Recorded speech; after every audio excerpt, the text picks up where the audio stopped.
Burgess and Bolton's weekly wrap-up.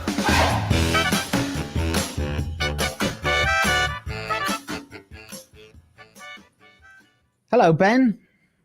Hello, Jeremy. Happy Friday. Happy Friday to you as well. After a busy week we've had. Very busy. Very busy. Hello, everybody, and welcome to this week's edition of Burgess and Bolton's weekly wrap-up, where we look at everything to do with the London market, technology, change, innovation. This time we're going to focus on some of the outcomes from London market claims, which was this week. But as always, we've got some news. So first, I'll go, Ben. First bit of news is a little bit sad, but I think we should mark it. So yesterday it was Toby Ducker's memorial service in St Helens Church. So I knew Toby for a long time. He helped and took part in many of the conferences and was actually instrumental in putting together the Blueprint 2 event that happened earlier this year, but sadly he couldn't make it because he passed away very unexpectedly. So I just wanted to pay tribute to him and also everybody who stood up yesterday, his colleagues from Axis and Brit, who said some words, something I couldn't do. It would have been too much for me, but they said some really nice words about Toby. So these things are always tough, but I think it was very well done and very moving, and it's very sad, really. But I think, as one of the speakers said, kind of the shock has gone away, but it's still extremely painful to think about. So I just thought I'd mark that today. Yeah, good guy. I'm really very sad also, but just sad to lose really creative types. Yeah, indeed. Right, so let us move on to the show. So, Ben, you spotted this in The Economist, I think, which is around diversity and inclusion. Is that right? It is. Well, DEI, diversity, equity, and inclusion. And so, just to get our terms right before we start, I haven't done much from The Economist. A few interesting things coming out. So why do I want to talk about this? Well, because we're going to touch on, and we do occasionally touch on, diversity and inclusion, and we touch on ESG and all things related to that. This is a very, very interesting article. So I don't know whether people will remember, but the Supreme Court, one of the judgments of the US Supreme Court was that they really ruled against particularly university programs that favoured minorities or underrepresented groups, saying it was unfair to do that, and that created, as it tends to in the US, a kind of legal, almost litigative, if that's a word, backlash against what broadly could be, called DEI policies. And one of the law firms actually sent out a recommendation to companies just after, saying they ought to look very carefully at their programs, recruitment and talent programs, in case they had any unlawful preferences, as it's termed. And that law firm, in fact, ended up getting sued for one of its own programs, which it promoted to underrepresented groups, and then had to drop that scheme. So there has been quite a battle going on in the US, a backlash. And there is also, as we read, stories about a backlash against woke politics, and it's a much more polarizing or polarized world in the US, I think, around all of these issues, and a lot of the DEI, I think, comes to a sort of peak, I suppose, around race in the US. Is which is a real sort of fracture in the US societies, as we know. So really, one of the things that the Economist talks about is the following this, there's been a quietening down by corporate America on the whole diversity thing because they're fearful of legal suits and things. And so they note this point that talk about diversity dropped by 1/3 on earnings calls. So CEOs and CFOs are stopping talking about it. Right. But actually, The Economist is quite optimistic, and part of the reason that I brought this story up is whether this, we're not America, right? There are differences and cultural differences and issues that are historically different as well. But even so, I think this does play into D&I or DEI in the UK, and I've just seen that the insurers picked up the report we discussed a few weeks ago about financial services, sort of practices in this space. So it is being talked about quite a lot, right? So, but the Economist says they don't think these schemes are about to die. They just kind of get this. The companies are going to go quieter on it, and there are quite a few stats which shows actually there's been quite a lot of improvement over the years, but there are still these problems where there is supposed reverse discrimination, and one of the key issues really I think is around where quotas are set, so and particularly quotas that are related to remuneration. So whenever that kind of happens, it's likely it can be a sort of little bit of a lightning conductor for legal actions. But what they really finish on is saying that most of the companies have relied or do rely on the idea or the notion that actually diversity is good for profits, good for performance. And this was going back to a few McKinsey studies. We probably mentioned it on the show before, actually, McKinsey studies. Yeah, we have. Yeah. So they have really sort of taken hold. Now, funnily enough, the McKinsey studies, while they show correlations, they're also quite complex because they're not really causal, and it's hard to find, it's hard to find causal results. So I suspect this argument at a academic level will go on for some time, but a lot of CEOs, of course, just believe this is morally right to do it, and they do it anyway. But a lot of them are still sticking basically to the idea that actually this being more diverse will lead to better profits. And I think that's a positive story, kind of quite uplifting in a way, that despite all that you read and all this stuff about the backlash and everything, that actually underneath companies are just getting on with making things better, making their companies more diverse and so on. And I hope that's kind of what's going to happen here, as well. Yeah. Indeed, and we'll come on to London market claims, but one of the interesting things there was the mix in the room. I kind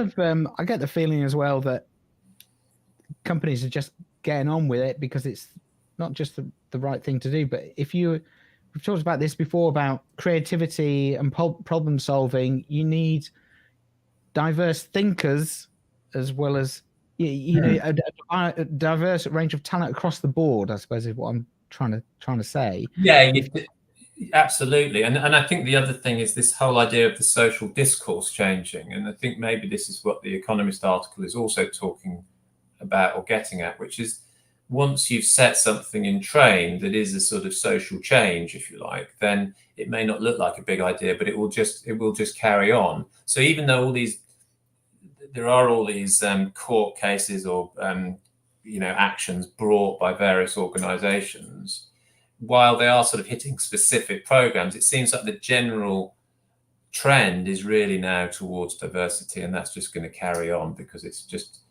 how people think, right? Not just it's not some kind of target or quota, it's just how people are thinking, and that's a good thing. Yeah. And if you want to work in an organization where it's moving forward, you want to be challenged at work, you want to work in a diverse group, I mean, that is well, there's a quote in here actually from EY, I think a study that they did, which said that 78% of young people want to work for companies that care about DEI. I'm not saying that's surprising, but it's still a big number. Yeah, good. Okay, well, we'll keep it on the radar as we have been doing for a while. Right, Ben, I think it's time for this.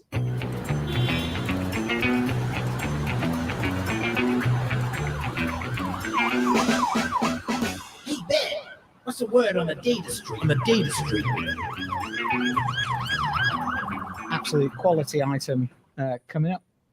So, Ben, give us a background, then we'll share the slide. Right. So, longevity, how long we live, mortality, whatever you call it. This is what this is about. It's not really about insurance at all, but as a side track. The studies just come out from the International Longevity Centre in the UK. Didn't know that existed, but it is. Me neither. It's a good thing. And they brought out a report which is looking at longevity, but with a focus on two royal kind of inverted commas dynasties. So the Kennedys and our very own royal family, Queen Elizabeth II and all that. And what they found kind of interestingly, and this is in relation really, what they're trying to draw attention to is the changes and the trends over time and the the kind of issues over not being wealthy. And so the key statistic here is that if you are, or you were in the royal family, or are in the royal family, over time, you were likely to live 26% longer than Joe Public. Wow. Public. Yeah. That's well, I think the Queen died at 97, and I think that her hubby was 3 years older than that, or 2 years older than that, wasn't he? Just 99 or something. Yeah. And the Queen Mother died at 99 or 98. Anyway, they live a long time is the basic premise of this. Yeah. And that has been shown to be, there are lots of factors at play here, statistically. So that's kind of what gets me a bit interested. But you start with this idea that if you were born, Jez, in 1880, there was a 25% chance you would not have lived beyond the age of 5. Wow. And if you lived to 60, you would be seen as being old, right? But if you're born in 1930, someone dying at 60 then, and they were born in 1930, would be seen as an untimely death. Right. So there's a pretty big shift. So kind of interesting. So then if you show the chart now, I can kind of talk to some of this. Now, nice, really simple chart here. So don't worry about all the green lines because they're like percentiles. So that's like, how many, if you're in that 99th percentile, and you live to the age of 90, you would have, that was the proportion of people below you who you lived longer than. So that's how that works. Anyway, so what it's showing is two things really, is the Kennedy's family in the US, who clearly were and are very rich, and the royal family, who also are clearly very rich. Now, they're two different families. They have different sort of public personas, if you like. The royal family, private, doesn't get involved in politics, all about duty. The Kennedys, very public, completely involved in politics, all the big fight and everything else. So they're very, very different, but actually, what you can see is that the Kennedys overall had shorter lives than Joe Public. So you'd think, right, so there's no correlation between wealth, prosperity, and all that. And actually there is, though, because if you look at this shaded area here, and it's explained at the bottom, the deaths in the Kennedy family between 1920 and sort of 2015, I think, were a lot of them came down to this thing called the Kennedy's curse. So lots and lots of the Kennedys, as we know, were either assassinated, drowned, died in plane crashes, and all sorts. If you take those out, the green box at the top, you can see actually Kennedy's too, when you take it, the ones that didn't get involved in kind of risky behavior or were assassinated or whatever, were actually living longer too. So yes, there is a correlation ultimately between wealth and prosperity. And I'll just say one final point before you come in. the thing is, you can see in these charts, though, is over time, the difference between wealthy people and the rest of us has actually narrowed quite dramatically. You know, the wealth factor, if you like, diminishes because the whole population is kind of improving as time goes on. Yeah, fascinating stuff. Is I'm just digesting the chart. So the percentages on the left hand side are so the trend is going upwards. Yeah, people are living longer. I mean, even if you're in the royal family. So if you look at some of those trends, you can see that in 1840, you know, there were people. This is just, you know, kind of general public, that, you know, that people were dying generally, you know, sort of 45, 50. That, as I said earlier on, that's gradually gone up over time. If you squeezed all those, that green, purple, blue, and yellow line together, you'd see that going up over time. So it's gone up. It's gone up, you know, kind of pretty kind of dramatically, really, because as I said earlier on, 25% of the population died before the age of 5. So and then didn't live very long, you know. So that's the kind of change. It's huge, really, and it happened over really a very few years. You know, about 90 years, that difference, which obviously was to do with sanitation, modern medicine, and etc. That's to bring it back to insurance, you know, you take health insurance rather, and people are living longer. I don't know what my mum and dad, whether they've got health insurance or not anymore. I don't know whether people fall out of it once they get to a certain age because the risks are too high. I'm not too sure. Well, it goes up in price as it goes on. Yeah, it does definitely go up in price. I've found that. So I mean, I just wonder whether the royal family gets a discount, or the Kennedys probably don't. I imagine. No. If you're the old underwriter looking at that one. Yeah. Crikey. Well, there you go. Women live longer. The women live longer as well. But some of that as well is to do with risky behaviour. So there was, you know, a lot of the Kennedys were flying private aeroplanes around and stuff like that, and driving under the influence of substances, stuff, things we can all read about and know about. Which, I mean, there were untimely deaths, obviously, in the royal family as well, but that generally speaking was not the trend. Yeah. Interesting, right? Well, there you go. That's the word on the data street, and look it up on the internet. Let's move on to London market claims, Ben, because we were both there this week. It was not just the Tories had their conference this week. We also had the claims conference, and we thought we'd just give a bit of an insight, I suppose, our perspective a couple of days on what we thought about it. I just had a look on LinkedIn. There was tons of stuff on LinkedIn, actually. So really nice posts. Leonora, some other people. This chap, never heard of him.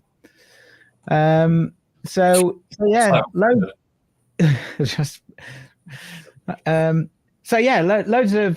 of posts. So thanks for everyone who came along. Thanks for everyone who made the effort and put a LinkedIn post up. Every little helps. I also got I've got this chap.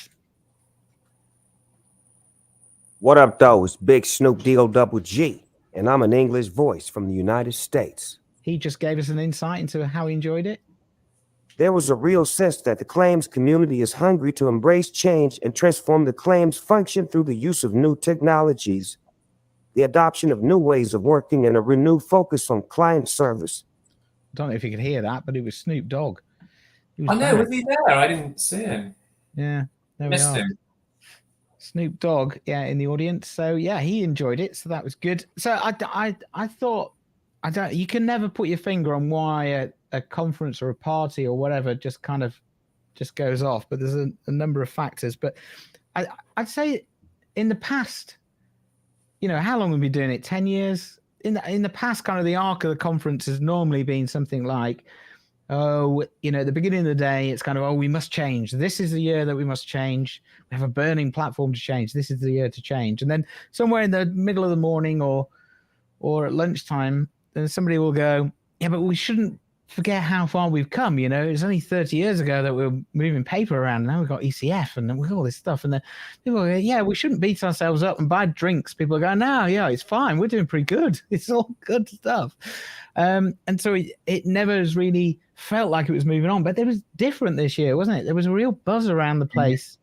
Yeah, definitely. I mean, I was just going to say that back in the day when we started, there was some very controversial moments as well, weren't there, at times in those conferences where certain things that were said were, the whole audience would take umbrage against something. I remember a certain Julian James talking about the payment times or the settlement times of claims at the end of a conference, and everybody getting very hot under the collar about that. And another one where a client said that it's me who owns the policy, not you, to a bunch of senior brokers, and I was facilitating that. So I think we've moved on from all of that sort of whose toy is this and all, which I think was the early days. Yeah, and as you say, we went through that middle period of where do we go next. So you can see there is an arc, definitely. Yeah. So it was interesting. So I got a couple of, I guess, takeaways. So in all the sessions, there seemed to be a kind of so gravitated towards this idea that we need to kind of change the culture or try and ingrain a culture around service or claims or whatever it is. And then people were talking about how that manifested itself in their organizations, which was really useful for people, I think, to understand, how organizations are approaching this stuff. Because quite often, you read papers and or you hear talks, but they don't really get into the details. So it was really good to hear about that. And, we did hear about technology. We did hear about data and automation and AI and all that kind of thing. But it was quite kind of rooted in kind of enabling your organization, enabling your people, kind of all the stuff that we've been talking about on this show for years seemed to have kind of found its way into the kind of the general narrative of that event. And I don't know, you kind of noticed this more than me because I was a bit busy on the day, but you thought that in the crowd there seemed to be a bit of a younger, still senior, but the kind of younger, more diverse crowd in there, which might have just helped the conversation and be very positive in its sense. So there is a younger group, obviously, and the next gen coming through, and there are still, people like you and me there, obviously.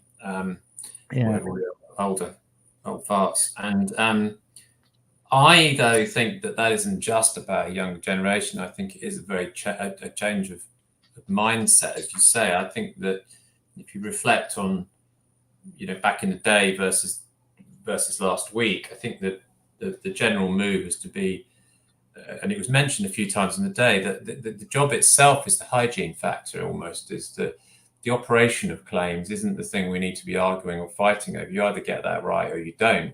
And that, to an extent, is why technology is now, I think, sort of seen as, yes, very much part of the scene, but not the savior or the silver bullet or something like that. So the massive balance I felt was talking about culture and people and how you make things change and make it all happen. And I think that's where the positive feelings came from. I think some of the demoralization, I suppose we could call it, we got in previous conferences at the end, as you described, was often because you were frazzled by the end of the day talking about how a process was going to solve the problem. Or a technology. And I think you ran out of steam because you just thought, well, actually, God, it isn't going to do that, is it, really? Plus, it's quite frankly, it's boring talking about process and tech all day, unless you're in that business, I guess. It's much, much, much more interesting to have a kind of inspirational day talking with people and who feel that they want to make things better and have some fun doing it, I think.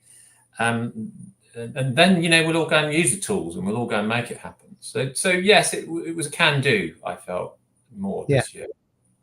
There's a nice quote from Leonora in her post, which kind of talks about a little bit. But we were talking there about embracing kind of the opportunity, and as she says there, yes, and collaboration, connectivity, and innovation will be the ingredients. So it's I thought it was a really good day, and let's not just kind of dwell on that, but I thought if you could give us, because we talked a bit about service, didn't we, and claims service, and we kind of gave a bit of a background, and I think the interesting thing that I found in your slides was kind of firstly that service comes in on this list for the first time, but also kind of it isn't service across the board. There are kind of outliers, and then also a bit around measurement as well. Do you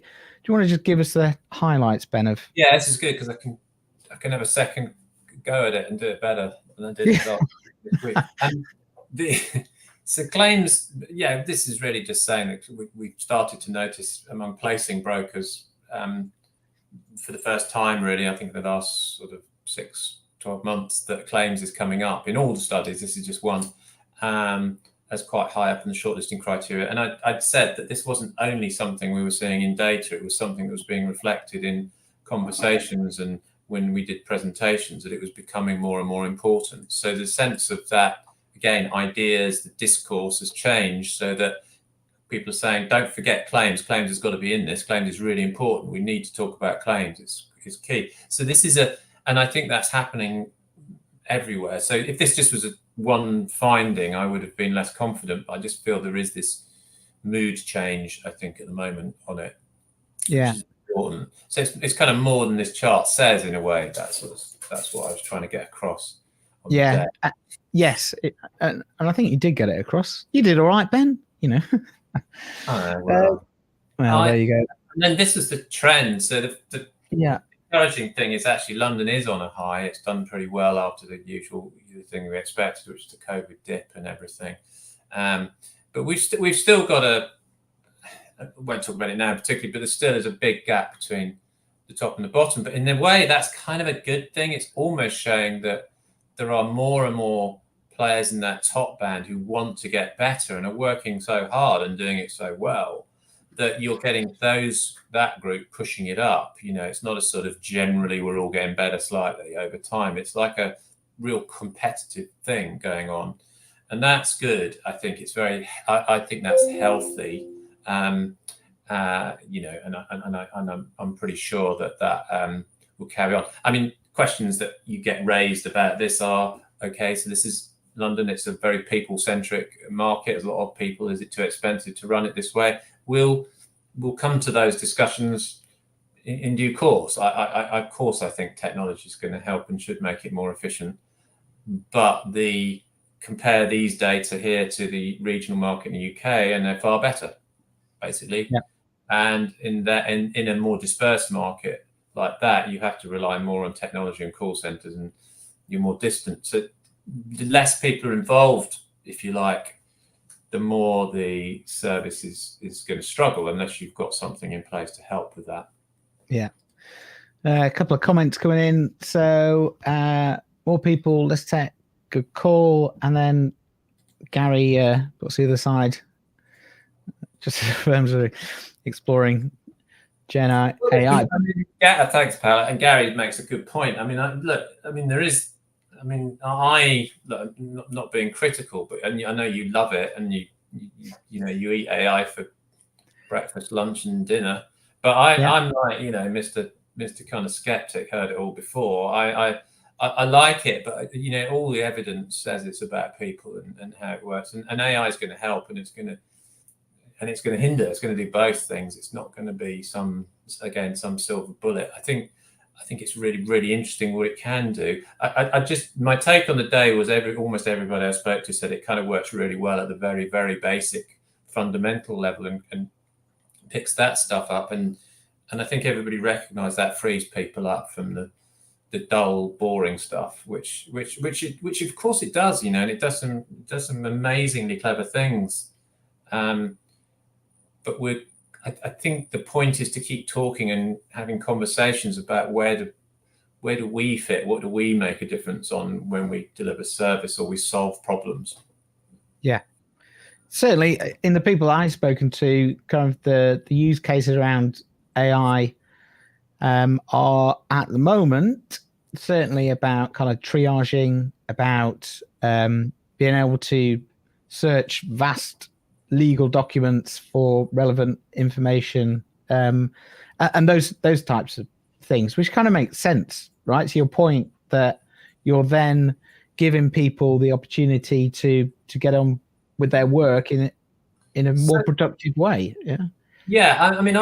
I was thinking about this, outside of the show. I was thinking about this, believe it or not, and I was out. I do a bit of photography, and I just got an update on my camera, and I do bird photography, and there's a thing on my camera now which is a bird thing, special thing for birds, and it actually was pretty amazing what it does. That's different from this software update. It actually fixes on a bird's eye and then just sticks on it, and you take the photo. So that makes it, one level you go, wow, that's easy. Why bother having the photographer?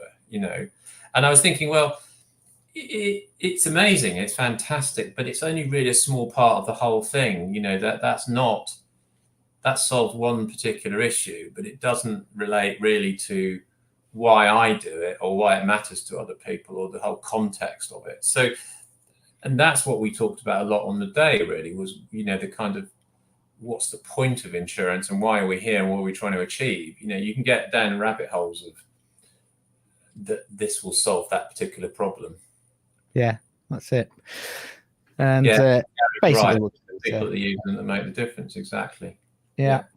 So there's another theme that was definitely there in the keynotes when we had the panel discussion afterwards, and also throughout the day, and that was around kind of measurement, and you made a good point in your talk, Ben, around some of the metrics don't have to be that complex or sophisticated in order to kind of get some data so you can start to improve stuff. And I just thought we'd show this one, and you can just kind of explain it. I mean, I just sort of put this in really as a throwaway line to say you can measure things, and quite a few people picked up on it, saying, particularly Natalie Graham from Mosaic talked about this and said it's really interesting.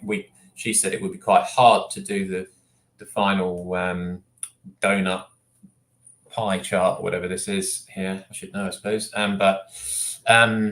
So the final donut here that shows actually that you have to have a pretty quick within a day response, or a lot of people want that. Now, she interestingly said, well, actually that would be quite difficult for us to do. We'd have to manage expectations there. So it started off the thinking really about, well, if we can't do that, what do we do? And then you get back to communicating that actually we can do this, but we can assure you that it will be there within a day and a half or 2 days or whatever it is. And the real point about this was to measure basics, to say that we don't do this now very well, or ever. I don't come across it very much. In all sorts of other markets, they measure the CX, the customer experience, or the journey, or whatever. They actually map it all out and look at it. Now, you can go overboard on that, I absolutely think, but we have a process, right? And we work in a B2B environment where it's quite easy to set these standards and say, this is what we'll do, and we'll all do this well. But that doesn't happen. And interestingly, I think the client, the Liberty Global session panel was really good, where the client said, look, yes, fine, great to have all you involved and all the added value and all that sort of thing, but quite fundamentally, I want some of the basics delivered. Who do I need to speak to? Where's the underwriter? Why do sometimes I not get there? No, that's what we've got to get right. The brilliant basics. It's no good having all these, highfalutin ideas about where the industry is going to go in the future and what value it's at if we can't get these basics right. But I don't think it's that difficult. I just think businesses need to commit to this, and they're either delivered through people or they're delivered through technology, or probably almost certainly a combination of both. Yeah. So it was good. Like you say, it triggered a lot of discussion.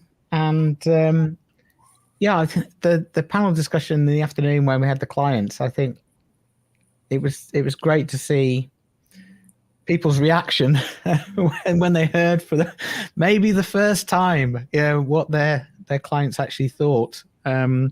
So yeah, Liberty Global, they're a telecommunications firm rather than an insurance company, that own brands like Virgin Media and kind of that type of thing. So they had a range of different claims from the large specialty stuff right through to the kind of more vanilla thing, and they brought 2 representatives to talk about that. So that was great, and I think it really shaped that panel in a way that it wouldn't have gone. That conversation wouldn't have taken place if those clients hadn't been there. I think it would have very quickly gone into a process and operations rather than, okay, how can we creatively think about problems? I don't know whether you were obviously emceeing that panel, weren't you? But I was listening, and my sense was, and people said to me afterwards, it was quite tense, the panel, in a way, because somewhere between those clients and the London market people was a kind of gulf, really, which was, and I think Sheil Sawney really from Brit really put it quite well, which was that we have got to sort out this basic stuff to be able to deliver to you. But I think he was really saying we can't guarantee that at the moment, and some of that is because people won't step up and get involved and all that. But there was a real sort of sense to me of where the problem lay, if you like, the challenge, which was that clients asking for basic stuff and the market going, well, we can't do that at the moment, because it just isn't possible to the crappy old systems that we've got. So there is a technology piece here. There is a basics piece here that has to be sorted out. I don't think that client was necessarily saying that, that's it, we're not going to lose, not going to not use insurance or whatever. But she had dropped she said she'd sacked or dropped various insurers because they hadn't communicated well with her or her team. And that was a very important message, pretty obvious, I thought, to be honest. But not that she was obvious, but I just thought it's a pretty obvious one that why would an underwriter not communicate with them when they got a big claim? But anyway, and the other thing that did strike me about it was they said that she was very clear that she wanted to manage claims themselves and be involved in it and not necessarily go through brokers, which was I know that's not for everybody, but she liked the fact of being hands-on with it all. Now I wonder how prevalent that is as an idea, because it'd be interesting to get some of the broken people onto that as well. Where's the role of the broker in this in the future? Yeah, definitely. Right, that was our kind of little summary of London market claims. There was so much stuff throughout the course of the day. Actually, I'd forgotten how big a program I put on, but anyway. It was good. We're going to be writing some summaries and putting them up on LinkedIn, so we'll let you know when they go up, probably next week. And I'll also share yours, Ben, because yours is actually a very nice little overview of the day and some of the insights you thank you. Yeah, I mean, the writing's appalling. I've tidied it up using ChatGPT, but it's fine. Yeah. Yeah. All right, so leave that there. Let's wrap it up. What are you doing this weekend, Ben? Okay, I'm climbing again. I'm into climbing. I'm climbing. All right, we're like action men, aren't we? No. Yeah, I'm not going to be action man. So I was, because last weekend broke me because I went surfing for the first time. You might remember, everyone. It's amazingly good fun. But man, it is such hard work. It's just my shoulders are hurting so bad. Then played football on the Sunday. So by Monday, I'd had enough really. So this weekend I'm doing nothing, and I've got my Hawaiian shirt on because it's going to be absolutely boiling down here. And last barbecue of the year. Yeah, there's a bit of rugby on, isn't there, as well? I think a few rugby games. Yeah, for you rugger people, I'm not into rugby. Cricket we're not talking about because that was a disaster. Yeah, we're not talking about cricket. And yeah, football's fun as well, isn't it? Newcastle. Yeah, that's good. That's good. Yeah. Good. Plenty of stuff to do. Right, very good. Right, thanks, Ben. VAR as well. I just to say, I like the way you got VAR into one of the panel discussions last week. I know there was an audible, like, oh. I know it didn't go down well. It didn't, did it? No. Especially when Tim Carter said, "I don't know anything about football. I'm into rugby." I was like, no, I thought that was very crushing when he said that. I have to say. Yes, I thought. Oh, yeah, I felt you at that moment, but you had overreached. I think, with the VAR thing. I thought it worked. Anyway, it doesn't matter. Right. Thanks everyone for tuning in. We will be back next week. Have a nice weekend. Goodbye, everyone. Bye, everybody. Have a good one.